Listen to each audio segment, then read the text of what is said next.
À la page 52 du chapitre 1 de mes notes de cours, on va résoudre la situation 3 dans la section 1.2 de Séguin. Situation 3 qui s'intitule Un croisement la nuit et dont on peut lire le libellé à la page 24 de Séguin. Après une première lecture, on relit la situation en deuxième lecture et on identifie nos données. Le premier chiffre que je rencontre, c'est la mention du 22 heures, qui est le temps initial pour Albert, à quel endroit qu'il est à ce moment-là. Après consultation du résumé ou de mémoire, on va identifier ça comme étant la position initiale, le x initial. Deuxième valeur que je rencontre, c'est la position d'Albert à ce moment-là. On me dit que c'est 162 km. La borne kilométrique, 162 km. Donc, dans un premier temps, j'ai identifié ça comme étant x initial. On me dit que la vitesse d'Albert à ce moment-là est de 100 km/h, donc prochaine donnée que je rencontre.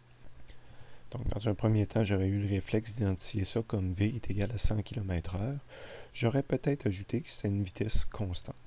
Prochaine donnée qu'on rencontre, c'est la position initiale de Béatrice, qui est à 252 km, à la borne kilométrique 252 km. C'est sa position initiale. C'est là que je voudrais aussi l'appeler x initial, mais là, j'aurais deux variables qui ont le même nom. Donc, c'est à ce moment-là que j'ai probablement décidé de dire que ça, je vais appeler ça x initial, puis je vais rajouter un indice supplémentaire pour le différencier de la position initiale de Béatrice. Donc, A pour Albert, B pour Béatrice. Même chose avec la prochaine donnée, on nous dit que Béatrice, elle, roule à une vitesse constante de 80 km/h. C'est une vitesse aussi, mais il faut que je différencie avec la vitesse de Albert, donc VA pour Albert, VB pour Béatrice. On me mentionnait également que Albert roulait vers l'est puis Béatrice roulait vers l'ouest. Ça n'apparaît pas dans mes données du problème. C'est à ça que va servir le dessin tout à l'heure, à montrer cette chose-là. Étant donné qu'ils roulent dans des directions l'un vers l'autre, on me demande en question à quelle heure ils vont se croiser. Donc, une première inconnue, donc c'est l'heure, et c'est le temps final du problème. Donc, le moment du croisement, on va appeler ça le temps final, et on va nous demander à quel endroit sont-ils rendus à ce moment-là.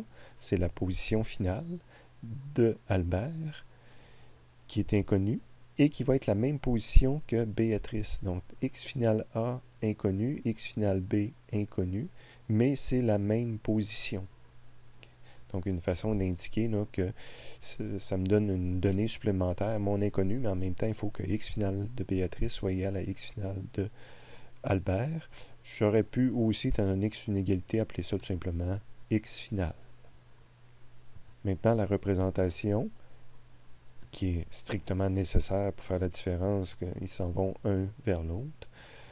Donc, j'ai le t initial, mais j'ai aussi le x initial de Albert. Donc, je vais probablement avoir dessiné Albert ici. X initial A. Et c'est le temps initial aussi.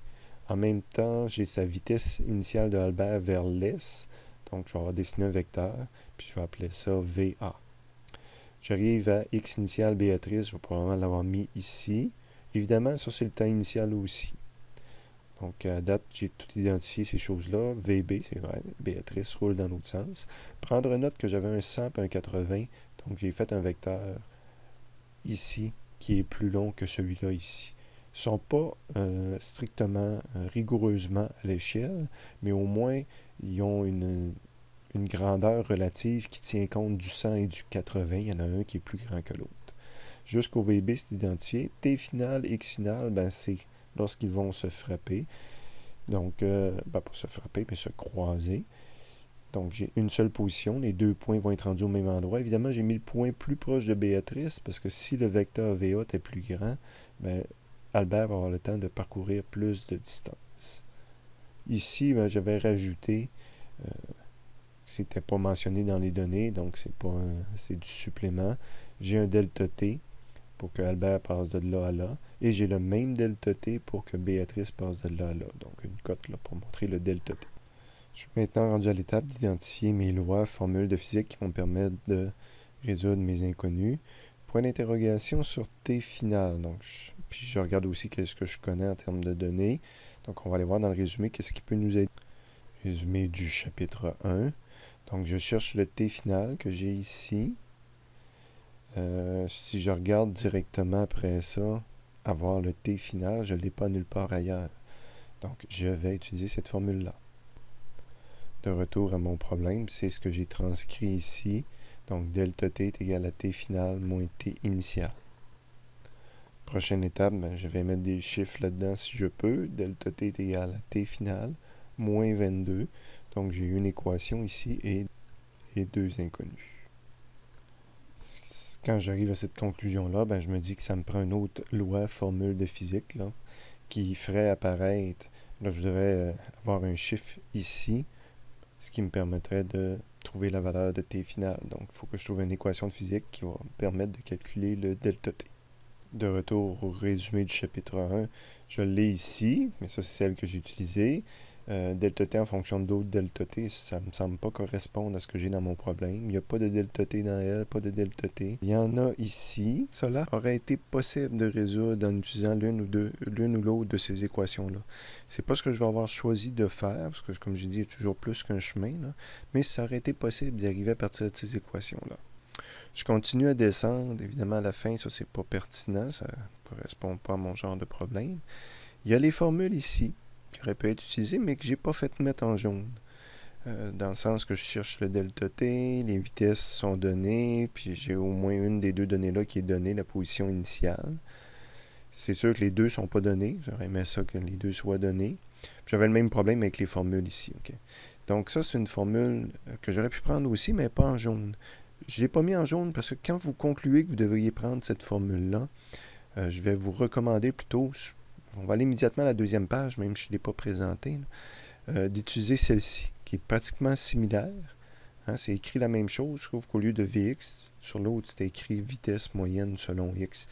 Donc, il y avait le moyen qui était de plus. Mais évidemment, quand on est à vitesse constante, qu'on prenne la vitesse moyenne ou la vitesse instantanée, c'est la même vitesse. Donc ici, ça m'enlève le fait d'écrire MOY. Donc, je vais choisir de le résoudre avec la formule qui est ici. Fait que de retour à mon problème, c'est la formule que je vais transcrire. Et vous voyez, je prends toujours une formule qui était en jaune officiellement. Donc, je l'ai retranscrit ici. Et maintenant, cette formule-là, je vais l'appliquer aux deux objets qui sont dans le problème. Donc, une première fois pour Albert. X final de Albert est égal à la position initiale de Albert, plus la vitesse de Albert fois delta t. Attention, sauf exception, sauf oubli de ma part, quand je vais remplacer le Vx qui est ici par une des données du problème, si on veut, le selon x veut dire avec un signe. Donc, je vais prendre le temps de regarder si la vitesse d'Albert est dans le sens de l'axe des x ou dans le sens contraire de l'axe des x, comme Béatrice. Donc, étant donné qu'elle est dans le sens de l'axe des x, je rajoute un petit plus, parce que je vous rappelle, selon x veut dire avec signe. C'est sûr que rajouter le signe moins n'apporte pas grand-chose au problème, mais ça me rappelle que j'ai traité cette notion-là de composante selon x. Évidemment, les parenthèses puis le plus qui sont là auraient pu être laissés tomber. C'est pour ça que je l'ai réécrit une autre fois, mais dans le fond, pour moi, c'est deux fois la même chose qui est écrit. Mais surtout, je vais mettre mes chiffres. Donc, x final d'Albert n'est pas connu. La position initiale était connue, 162. La vitesse d'Albert, c'était le 100. Puis c'est un plus 100, comme mentionné en haut, fois delta t. Cela me donne une deuxième équation, mais j'ai rajouté une inconnue, le x final qui est ici. Donc, j'étais à deux équations, trois inconnues. Donc, il faudrait que soit que j'aille chercher une troisième équation, ou que j'utilise une équation que j'ai déjà utilisée, mais pour un autre objet. Donc, je pourrais aller chercher une autre équation, mais je peux réutiliser la même équation pour Béatrice. Donc, c'est ce qui est fait après. Donc, x final de Béatrice, x initial de Béatrice, Vx de Béatrice, donc c'est le VB, mais il est vers l'arrière par rapport à l'axe des X. Donc, il faut penser à écrire un moins VB fois delta t. La ligne en dessous n'est pas strictement obligatoire. C'est de traiter ma parenthèse si on veut. Donc, on voit que j'ai écrit le plus, moins ici devient moins VB. Plus intéressant, c'est avec les chiffres. Donc, x final de Béatrice est égal à position finale de Béatrice, position initiale de Béatrice, c'était le 252. Et je vais écrire la vitesse de Béatrice, mais il y a un moins en avant. Moins 80 fois delta t. Donc, on voit qu'on tient compte du sens de Béatrice, puis on voit apparaître le moins là, qui a été processé. Et c'est ma troisième équation.